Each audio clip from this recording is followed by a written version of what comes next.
Hello friends, and today I'm going to show you how to make your own mix for the African violets. It's really nice. The reason why you want to make your own mix is because once you get into a large amount of violets, you will need to have lots of mix very often, and when you're buying little bags, it's just too little and it's becoming too expensive. So for just $9 you can buy that much sphagnum moss, and it's going to be our base component for the mix. You begin by getting 5 scoops. Each scoop is a quart. It's 2 cups. So I get 5 quarts of peat moss, and make sure that you pick any kind of debris from your moss. It must be nice and fluffy and clean.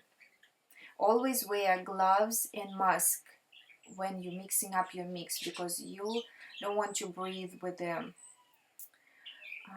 dust or with the different kind of chemicals. Not that we're going to use that many chemicals, but it's always nice to be safe. Always mix up only one batch at a time.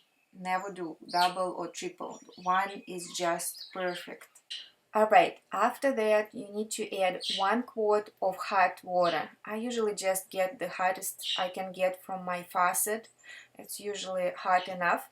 To facilitate the wetting of peat moss, I always add 5 drops of wetting agent per quart. It's almost like a conditioner for the peat moss that helps with the watering, so your watering is actually going to be a little bit reduced. So I'm using that compound, and I found it very nice, very useful. I like it. And then you stir and mix and knead until every particle of peat moss is completely moistened.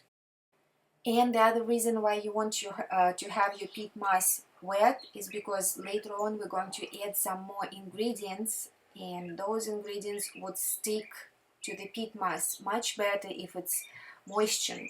Otherwise they just sink to the bottom and they're not going to mix up very well. They're just going to be separated. Alright, now you need to add the Dolomite lime, and start by adding 1 tablespoon Dolomite lime to 2 quarts of moistened peat moss.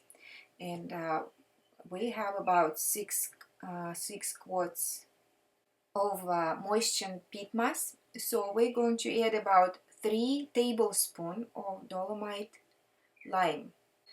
And then if it's not enough, you always can add more.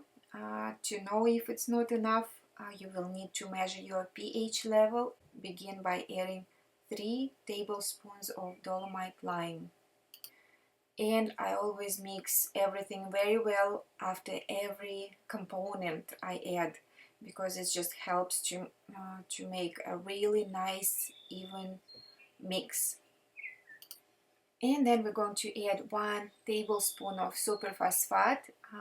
In the recipe it's recommended to have 0.20.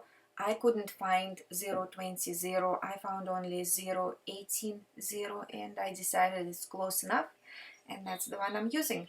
And also I mix up very well after editing that component. And the other huge part of the mix is the perlite. I add 5 quarts of perlite because I use wicking system for my violets, and if you're using wicking system, then you need to have at least 50% of perlite.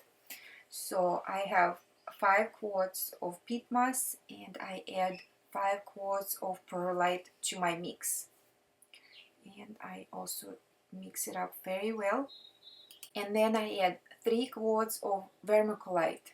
Vermiculite helps you also to maintain your mix more moistened. It has ability to keep the water just a little bit longer than perlite, and it's also a really good ingredient for the mix. And you mix it up very well, so it wouldn't be just on one side or another. It's going to be evenly distributed everywhere. And this is really optional, but I add 1 cup of charcoal. That prevents rot in the roots, and it's really a useful component, and it's just 1 cup, so it's really good.